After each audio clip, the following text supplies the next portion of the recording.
Should we have one of those signs up outside with the letters in? Put a terrible pun in every week. Yeah, we should. We should. There's lots of things we can aspire to. Look inward.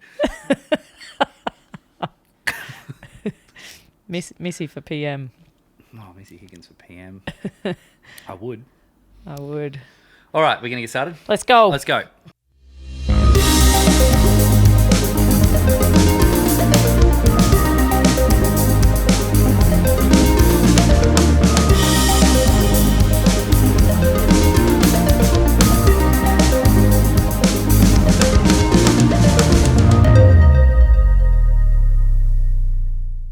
G'day everyone, welcome to episode 2 of Skip the Beat, a podcast loosely based on music. We thank you so much for tuning in to our pilot episode last week, and thank you so much for giving us a listen, giving us your ears and listening to our silly banter and nonsense as an introduction as to what you're going to get at this podcast. Wallace, how are you? I'm pretty good. Good to be back. We've made it to episode 2. It seems like this is a weekly podcast. At the moment, it's all of weekly. all of a sudden, we've managed the second record within a week. You locked us into that, I'm pretty sure. I did. It's a decision we may live to regret. But at this point, we've rocked up. We're both still smiling. So happy days. Yes. So, how have you been? What's been happening? Well, what has been happening? I thought a good way to sort of kick off episode 2. I haven't spoken very much lately since Saturday, and I'm just aware my voice is a bit off, but we're going to get to why that might be a bit later. But I thought a good way to open the second pod would be just to have a little bit of a flashback on some of the things that happened in the first episode, just to catch our thoughts on some of those things. So did you have anything at all that stood out to you that you thought you needed to offer an apology for, or anything that you wondered if we could have done a bit better? Any thoughts at all? An apology? Oh gosh, what did I miss? I mean, we listened to it in post to try and edit out a few things, but have I missed something?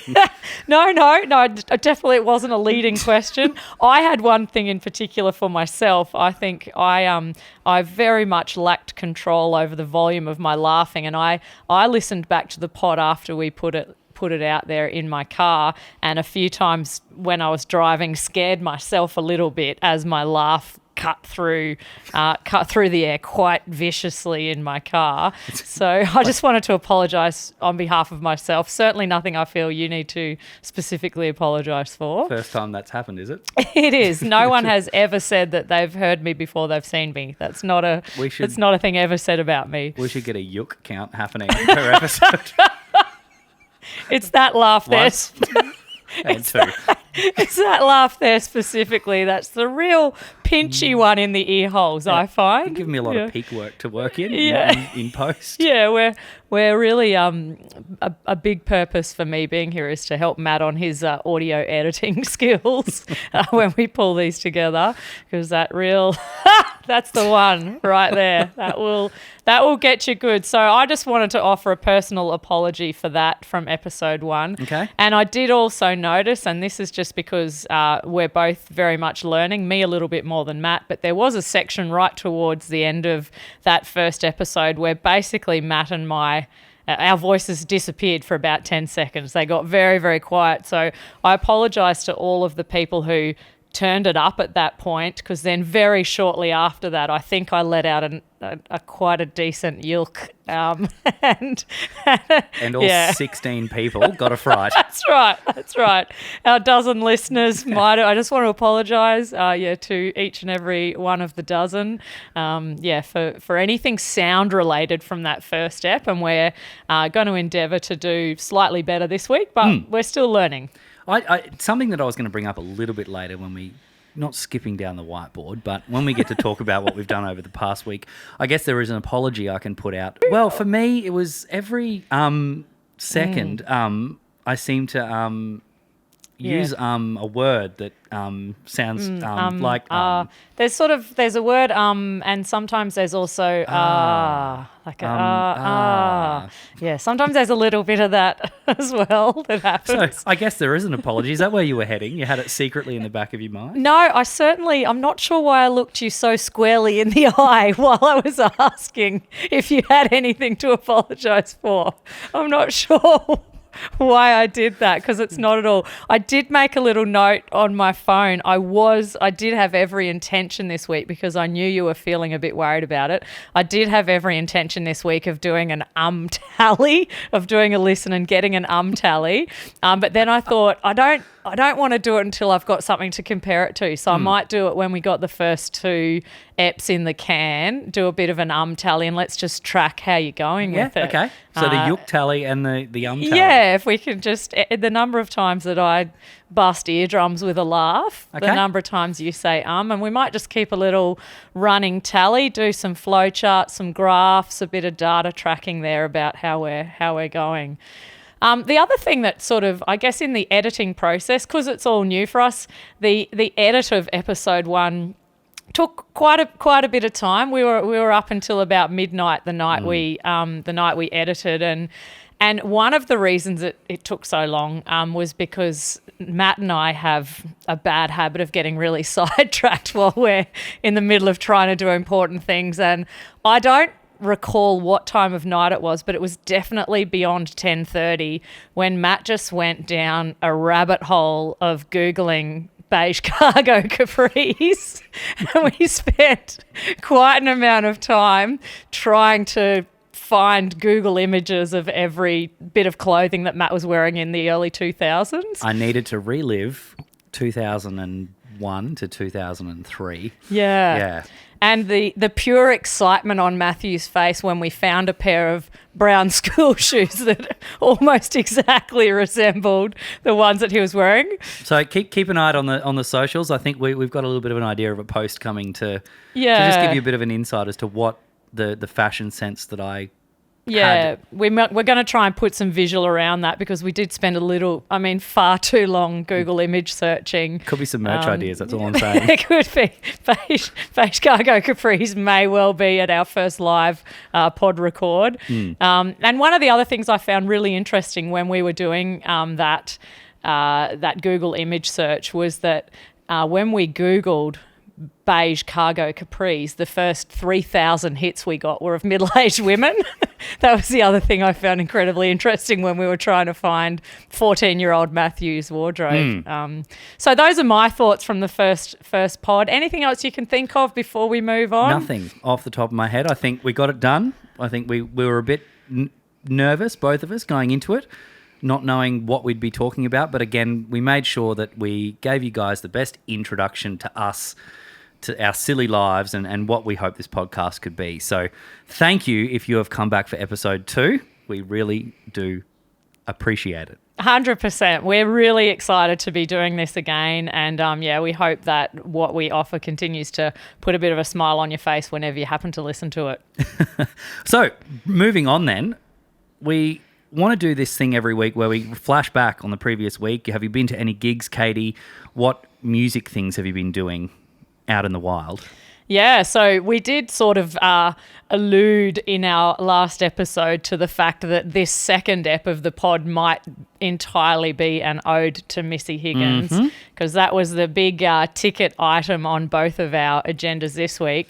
I thought before we jump into Missy, because we're going to need a good bit of time to talk through that, I just wanted to throw out an amazing play that I saw that I forgot to mention. I do see a lot of music, but I also love other sorts of performing arts. I was very fortunate in the last week to go and see RBG, the stage play showing at QPAC at the moment, with the incredibly talented Heather Mitchell, a one-woman show based on the life of Ruth Bader Ginsburg, who's an iconic, obviously sat as a judge in America until her death during the Trump administration. Just an iconic woman and one of my personal feminist heroes, and to see her life brought to the stage with such humour and such depth. And yeah, I wept several times. I laughed. It did everything that I like entertainment to do for me. It took me through the whole spectrum of emotions. And again, you know, whenever you see good art, you sort of are left thinking at the end of it, what is it that I'm offering the world? What is it that I can offer the world when you see really impressive people like that? So that was one thing that I saw that was amazing. But then I was going to ask. Oh, yeah. Rated out of 10? Oh, for a stage show. So it's, I mean, in terms of plays that I've seen, it probably, again, it's so hard to rank things, but it sits right up there with The Picture of Dorian Gray, which I was very, very lucky to see because it never came to Brisbane. I saw it in Sydney last year. And yeah, RBG, it sits right up there with that as the best stage play I've seen. So a 10? I reckon it's 10. It's got to be a 10? Yeah. You're allowed to have more than one 10. Yeah, true. It's a really long way of answering that question. It was definitely a 10 for me. Okay. Yeah, out of the park. Done. Yeah. And it's stopped running now. So sorry for everyone who didn't get a chance to see it, had they had their last show last night. Good chat. Now we move on to the real reason we're here. Well, not the tonight. real reason, and a big reason. I don't want to downplay. You've just given a play a 10 out of 10. I have. It's been a big week, Matt. It's been huge. It's been a really big week for me. My creative head is about to explode. But a gig that both of us saw, quite different in venues. One indoors at a beautiful concert hall, which is QPAC, which is where I was on Friday night. I had an amazing night seeing Missy Higgins on her second act. It's called the second act tour. Yep. And you saw her on the Saturday night down the Gold Coast in the open air. Yeah, at HOTA, Home of the Arts on the Gold Coast. Did it rain? It didn't rain one drop. Perfect. Not one drop. The most magnificent night under the stars. We were loaded up with ponchos, but we didn't need to crack them. Yeah, beautiful night. I thought mistakenly I had been to that venue before to see Kate Miller-Heidke, but it turns out I hadn't. I saw her somewhere else under the stars on the Gold Coast because that venue at HOTA, just magnificent. The stage was beautiful, a lovely sloping natural amphitheatre, grass. And you got up the front. We did. I can talk about that a bit later, but yeah, I did. Well, Friday night, I got in the mosh. Again, we have not discussed this between us. You walked in my door earlier tonight, and I wanted to talk about it. He's like, no, we've got to do it fresh, off the cuff on the pod. So here we are. Yep. Should I read the text message you sent me just by way of prefacing? You can. This is all I know that Matthew thinks about the gig. This is it. So I sent you two messages. I sent you one because being the second act show, she did it in two intervals. She came out for the first act, and then she did, well, obviously, a second act after an intermission. But my text message read... His text message read, "We need to talk at length." Oh, do you want the first text message? The first one. Okay, sorry. Excuse me. The first one... A few moments later. Was... Oh, I've just got to flick back a bit more. A few moments later. Missy, first act done and absolutely no words at all. There you go. And then after the gig, you sent no words, Wall, no words at all. So that was sort of your very mid and post gig. Yep. And then the next day, I got. I think this was when you were G'ing me up. Yeah, because I couldn't say too much because I'm like, I want you to experience I can't talk about exactly how I feel because what if it ruins yours? Yeah, and so just before I was about to see it, he said, "We need to talk at length because I laughed, I cried thrice, I stood up, I sang. It was the best Missy I've seen." Yes, and I will stand by that. We've both seen Missy numerous times, and somehow every time I see her, she just gets better and better and better. And maybe it was because there was a few reasons I think this for me was the best Missy, and I don't know if you found the same. I'll be interested to hear.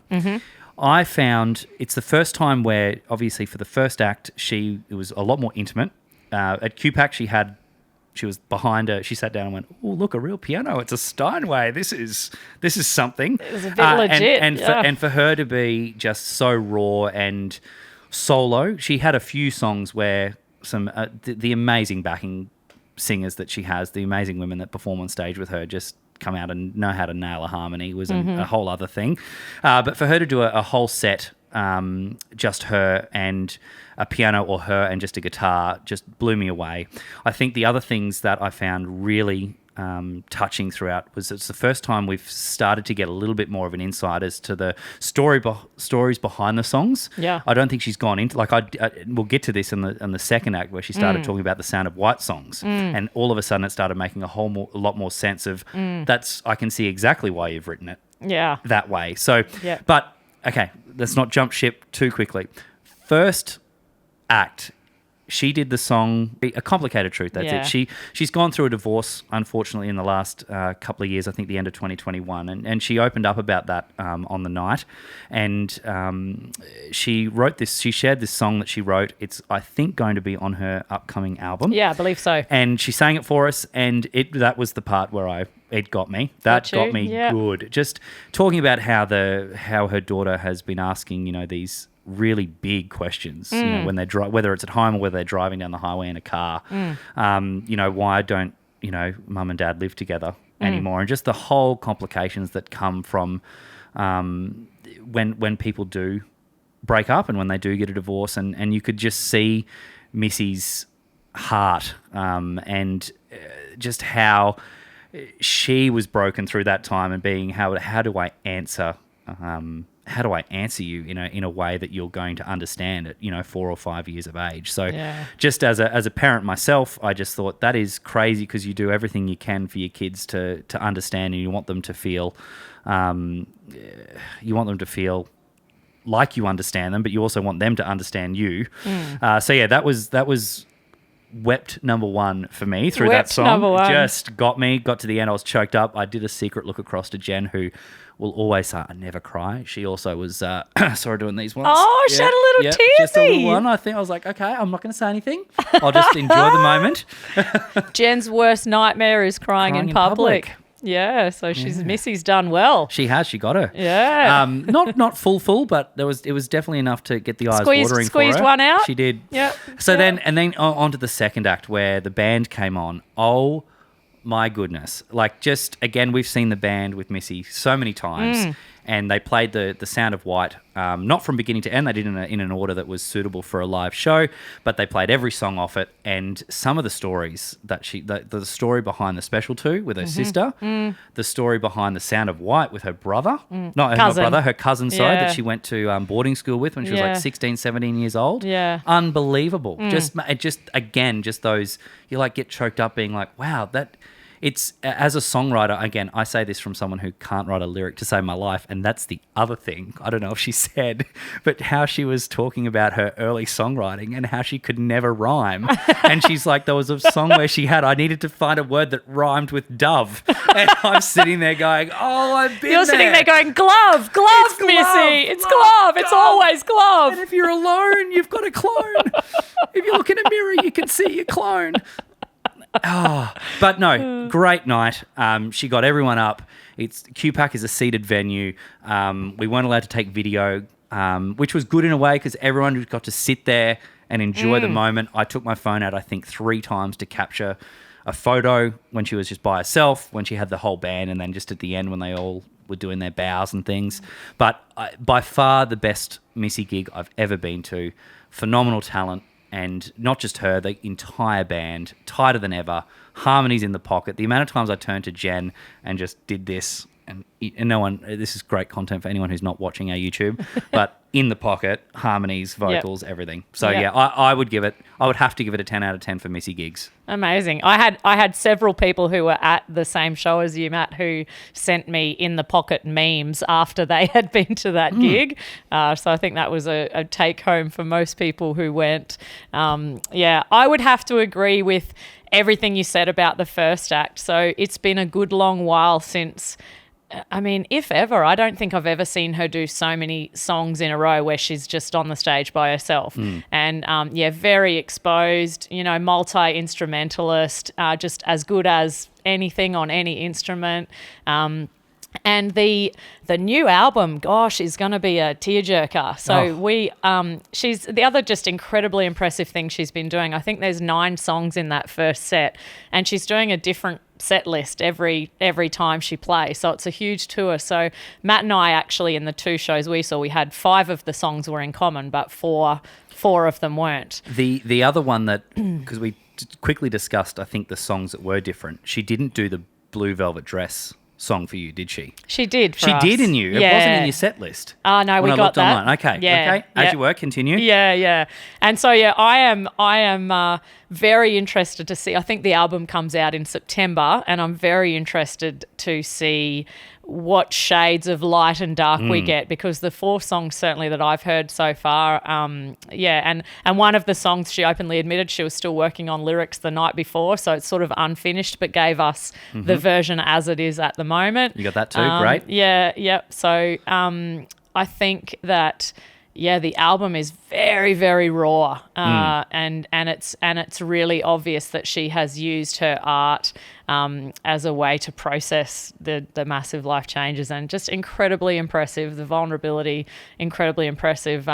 So the venue we were at, it was take your own picnic chair, and so for that first act, we were up on the grass about halfway up the hill, and Missy was quite far away, and I've been really lucky. I think most times that I've been to a Missy Higgins show, I've been quite close to the stage, and I was finding it a bit disconcerting not being able to really see her face, and we didn't have video screen at HOTA either, so it's see the stage or don't see.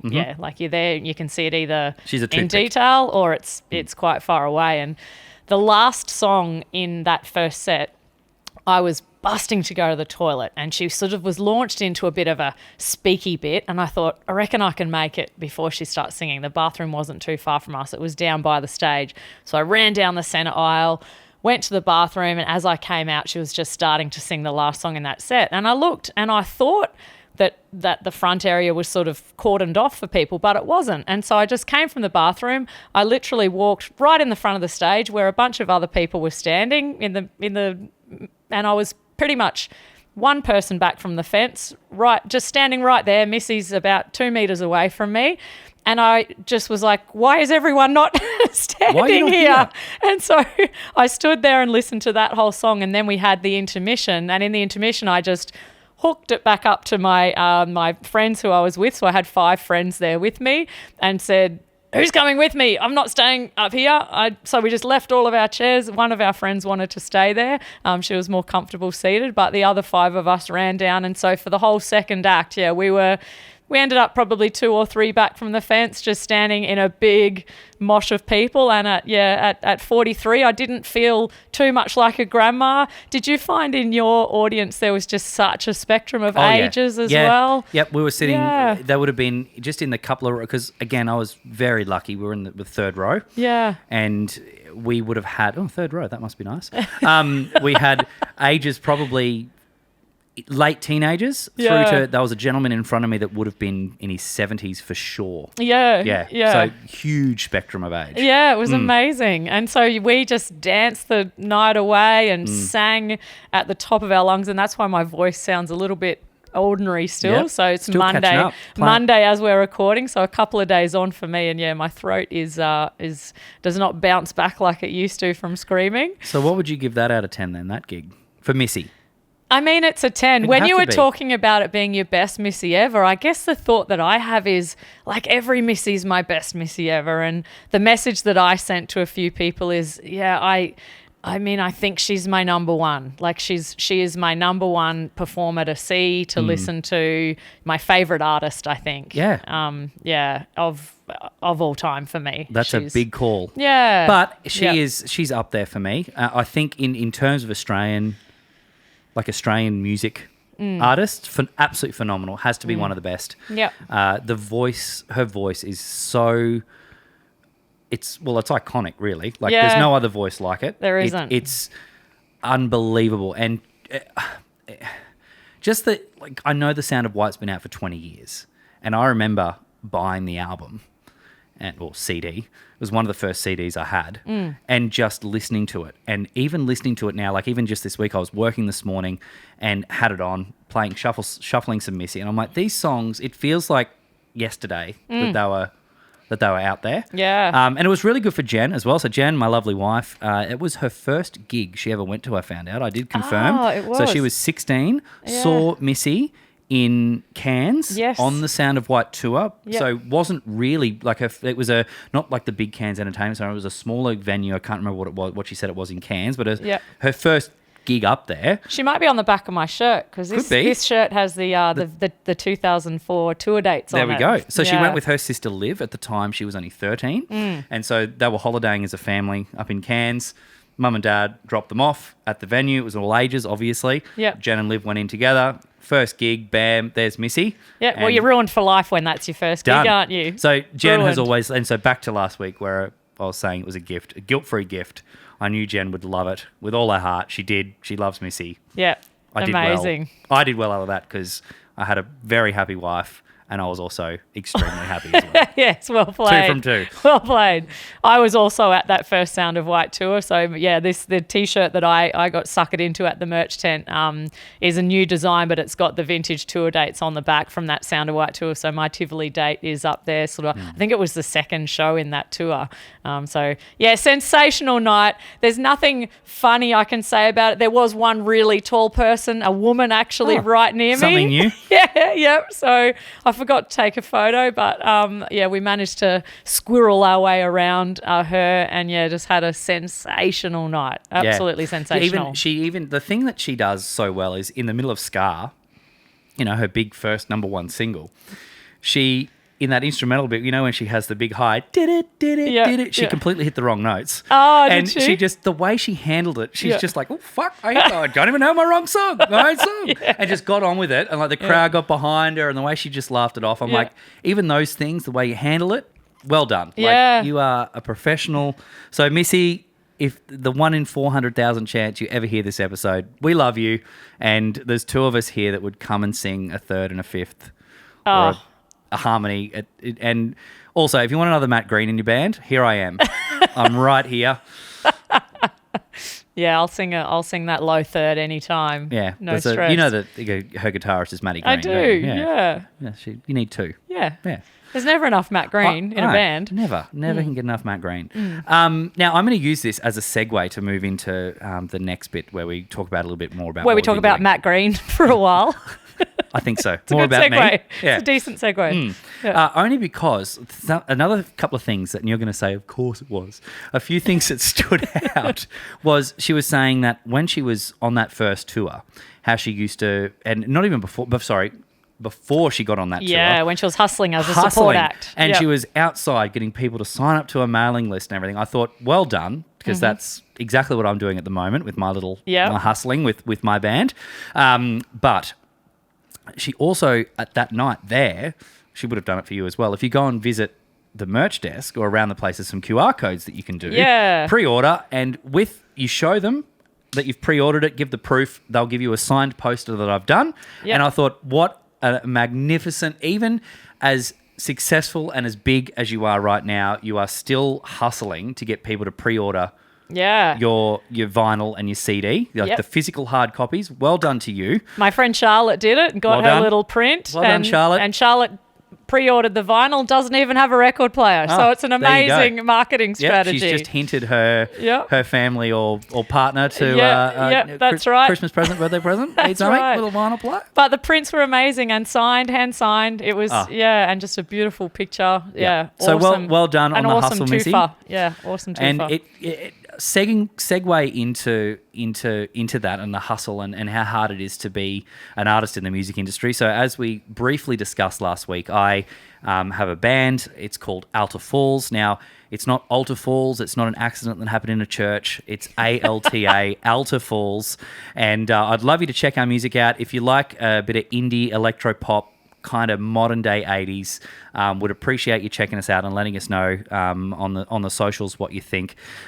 We are a complete self-managed independent band in Australia. It's a project I've been working on for the last 3 years, and just in the process now of booking a tour for the second half of the year.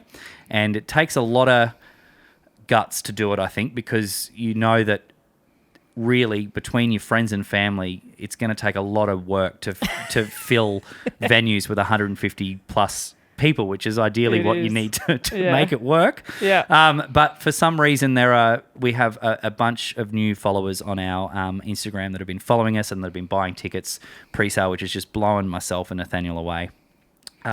So yes, I'm in the middle of booking a tour at the moment and doing something similar with the hustle of getting people to, I guess giving them a thank you, or an appreciation to following us and listening to our music. And it's in the form of handwriting some notes and sending them some stickers and badges. And it's just it's been working. So when Missy was saying she's still doing that with the signed posters and the QR code, I was like, it's never really going to stop. You've always got to do the thing to find a new way to engage with people. So well done, Missy. I was disappointed in the Alta Falls word count in our first pod. I was expecting a little more. So it's good that we're going to step it up a bit here make up for it now. For Ep 2, yeah. altafallsmusic.com. Now, I want to jump in. So this is off track a little bit, but I just want to get your opinion because I know that there's a couple of people that will probably be listening to this podcast that have a funny thing when I talk about Alta Falls and refer to it as my band. Mm-hmm. Now, here's my reasoning behind it. If I was sitting here with Nathaniel, the other half of the band and who I write a lot of music with, and we were talking to you, I would say, have you checked out our band? I would say our band because Nathaniel's there, he's present in the moment. It's definitely our band. When he's not here and I'm talking to someone, do you agree that it's fully weird for me to say, do you check out our band? Like it's fine for me to say, check out my band. Well, if you said, have you checked out our band, I'd be very confused because it's not my band. So exactly. So you get what I'm saying, right? Like, I do. Has someone told you that's weird? Have they? There's been a few people saying, stop referring to it as your band. It's not your band. I'm like, well, when Nathaniel's not there, it is my band. Yeah. I remember when we were in a band together, even when you were right next to me, I would refer to it as my band. Yes. So I think you're okay. I think you're at least one step ahead of me. Katie Wallace and Friends. That's right. Yeah. We did have another name, but it was really just pretty much me, wasn't it? But I just want to get that on the table, just clarify. But yes, and Nathaniel, when he's talking one-on-one with someone and I'm not there, completely fine for him to say, check out my band. Because it's just so natural to me. Yeah. My band, our band. Absolutely no dramas with that. I'm super interested now in who the people are. Do I know them? You do know them. Oh, interesting. So we might have a little chat offline. Chat offline in post. Okay. So if you're listening and you want to listen to some new music, I would love you to check out my band, Alta Falls. Mm-hmm. There we go. So yes, I'm very busy. We've got some show dates in Brisbane, Sydney, Melbourne, and Adelaide. So if you're following our socials, we're getting very, very close in the next couple of weeks to announcing official pre-sales for that. We're going to offer some discounted pre-sale tickets to everyone who's following us. So please jump across, like us on all the channels, TikTok, Instagram. Instagram is probably where you'll find most of our updates, Facebook, things like that. So yeah, a little self-plug for Alta Falls. Yeah. And I think I've covered everything I wanted to. So what have you been doing music-wise this week? You've been hustling hard. And the hustle's been going for a few weeks now behind the scenes. Matt is, they're trying lots of really interesting ways to engage with their community, their Alta Falls community. And blowing away. Absolutely blown away. The messages that we have received of people saying, I can't believe it's taken this long to find your music. Why haven't I not come across you in the last 6, 12 months? And the way that they've connected with the music is just so, humbling or so hard to believe that you can write something and someone will like it enough to listen to it and want to listen to more. But then when they go out of their way to personally message you and say, this is like, I'm and going buy a through ticket rough to a trot. gig. And buy tickets to a gig. That's not until months and months and months away. No, it's just insane. So a little side note here, this is up close and personal. Last time I was in Melbourne with Alta Falls, our very first time in Melbourne, we played at a venue that was, I think, at 280 capacity and we sold 25 tickets. So we didn't even hit 10%, but we had a good night anyway. And we're going back to a venue that is in November that's 300 capacity. And we've sold 87 tickets pre-sale at the moment. So thank you. If you are someone who's listening to this who has bought a Melbourne ticket, thank you so much. Blown away. There's close to 300 tickets that we've sold privately as a pre-sale already. Yeah. Blowing me away. And yeah, let's sell them out, because that would just make me speechless even more. It would. Yes. It absolutely would. So Matt's been working really hard on his music, and I think the theme for this section of the pod every week will be Matt's been working really hard on music and Katie's been not doing a lot at all. Have you done anything musically, Music-wise. apart from seeing some gigs and an awesome play, anything in the creative space? So what I did a couple of days ago was that I looked at my flute. You looked at it? I looked at it. Okay. I didn't unzip her. How was it? I didn't get her out. Like, she just dusted the case off a little bit, but didn't open it, but just looked at the case. It's a she, is it? Yeah, Okay. of course she is. Okay. Of course she is. So, yeah, for those wondering what might start happening in this space for me, a couple of years ago, Matt and I wrote sort of the script and a lot of all the lyrics and melody. I've written a one-woman show, a sort of a one-woman show with a bonus man, I guess. Matthew will be playing keys when I eventually perform it. But then life happened and it sort of went into a drawer for a while. So I'm thinking of dusting her off, but part of that show is that I bust out the flute, which was my... Matt just starts laughing. We have some pretty good flute-related memories together. The very first time I played... The very first time I played flute in public with our old band, we were called Remember 7, and you'll have to watch the YouTube clip because Matt's doing a reenactment. We had this amazing idea to start the show with Matthew playing the piano, and you are the worst. You are the worst. Matthew playing the piano, and I thought, I haven't played the flute for 15 years, but I'll have a crack. I'll have a go. And so I played beautifully, I would have to say. But when I finished playing, I realised that I had to put my flute down onto this little stand, like a stick that would sort of go up its hoo-ha, and it would stand there on the ground. And I was shaking so much. My hand was just shaking in the air, and I could not thread that flute. And I'm standing on the stage. I think there was about 400 people at that gig. I could not thread that flute onto the stand, and so I had to grab it with my other hand, like I was like wrangling a snake or something to get it down. And we have it on video. We'll have to try and dig that out for the socials because it's incredibly funny. We've got the DVD. We have to find it. Yeah. And so I've got some trauma about playing flute on stage. And so, of course, I've added that into this cabaret that I've written.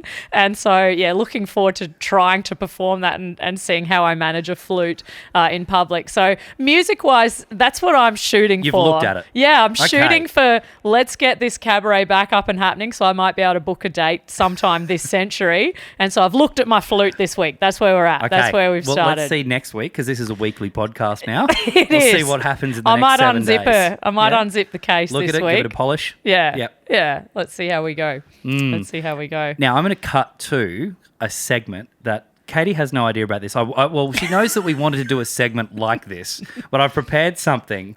If you're watching on YouTube, you'll see a little thing over to my left.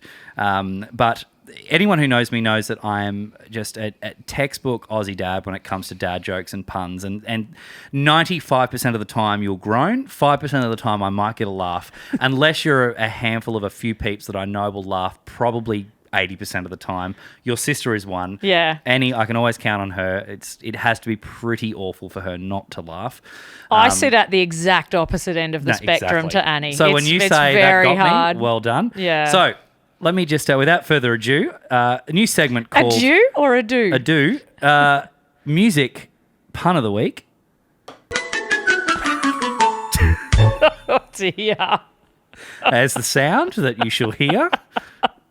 Every week we're going to get that? A music pun of the week. Brilliant. I've also got a little other surprise here. So, pun of the week. Get ready to groan or laugh.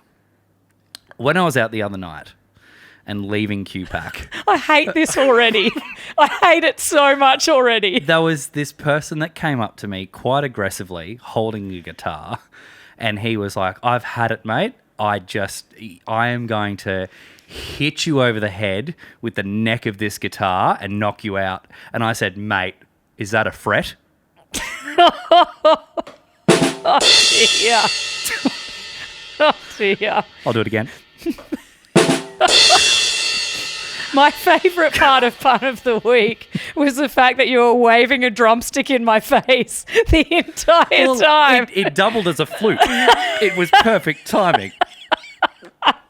I don't think you get to use props next week. I think we remove all props.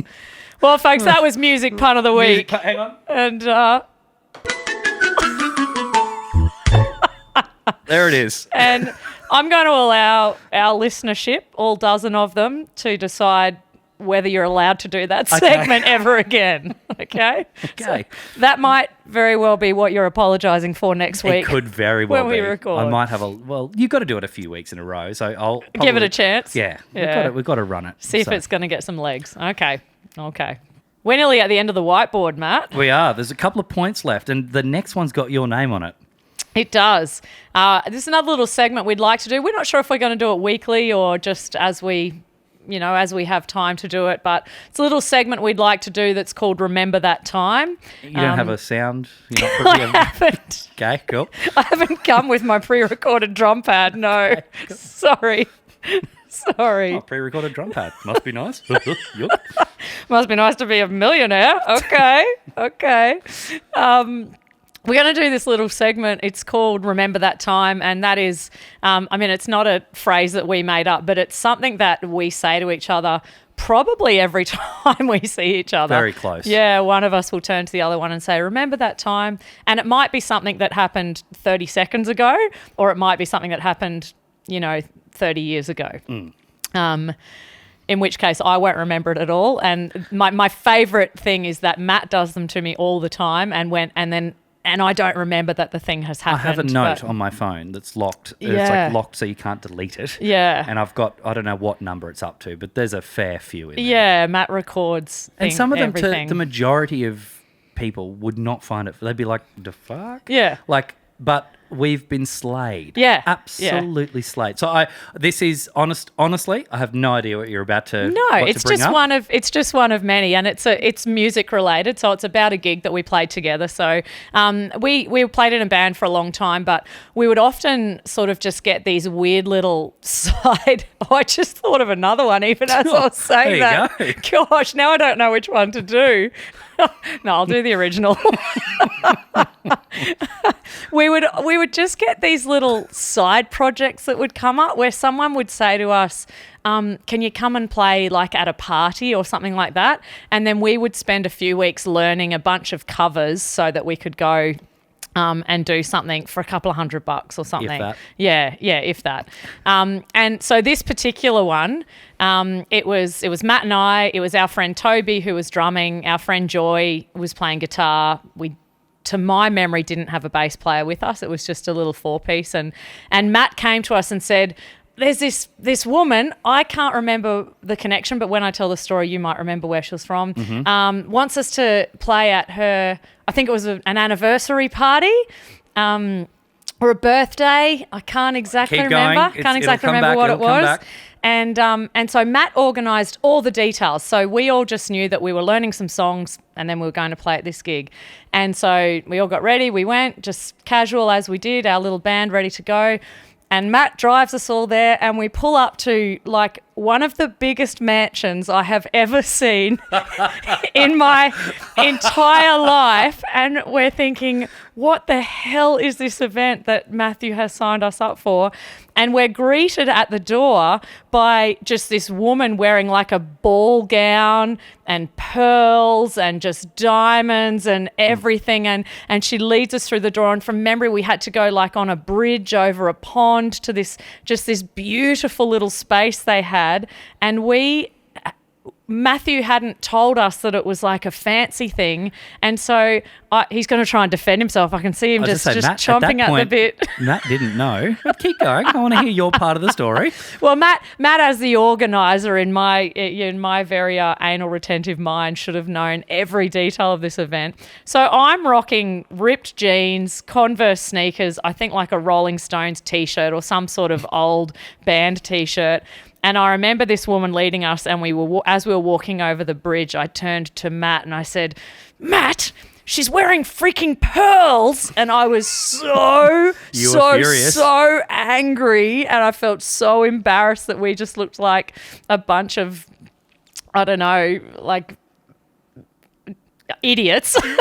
just like it was our first time ever picking up an instrument. If you want a visualization of what it looked like, if you've seen the movie Sound of Music and you think of the banquet or the ball that they have, and they're all there in their la-di-da tuxedos and ball gowns, and then imagine in that era and that dress code, us walking in our ripped jeans. That's exactly what it was. Yep, looking like we're about to go to a Nirvana concert or something, the four of us walking in. I do remember this very well. Do you remember what it was? It was a friend of, now again, I've now started to doubt myself. I say this with 93.5% confidence. Perfect. That's high confidence. It was a friend connection to my friend Felicity, who I went there you go. to university with, because it was over on the south side of Brisbane. Okay. And it was something through a friend of hers. Okay. I could have that completely wrong, but that is... I'm going to bank on that. Yeah. The only redeeming aspect of that whole night was we played through our entire set, and they enjoyed it so much, and people I've never seen so much wine and beer in my whole life. And remember when we went to pack up?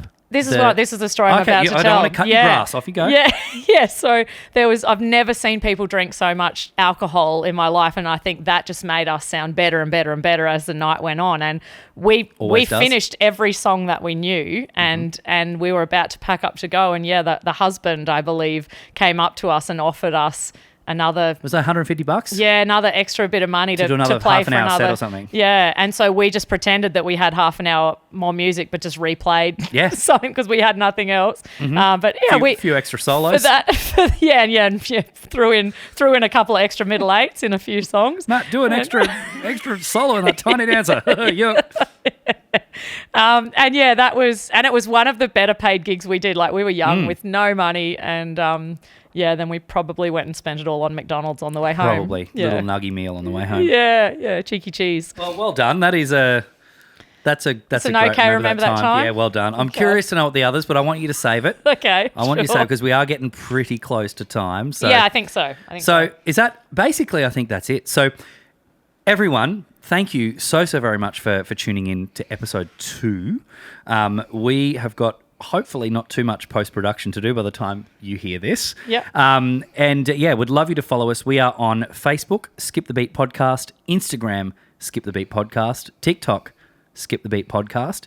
I know I'm repeating myself a lot here, but you know how you have to tell everyone about 7 times for them to remember. So Skip the Beat Podcast on at least those 3 channels, on YouTube as well. So you can listen to us on any podcast recording app that you use or streaming app that you use. But if you want to visualize what a still camera looks like, just looking at the two of us sitting here like drongos for 45 minutes, then find us on YouTube. If you are listening on a podcast app, if you can subscribe, that would be amazing. Then you'll never hit a review. Hit review. Only if it's 5-star. Yeah.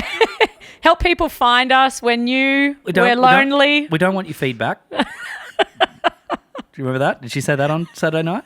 No. With the new song? She said she played that new song? No. Oh, okay. Well, that's dead and buried then. I have to explain myself now really quickly.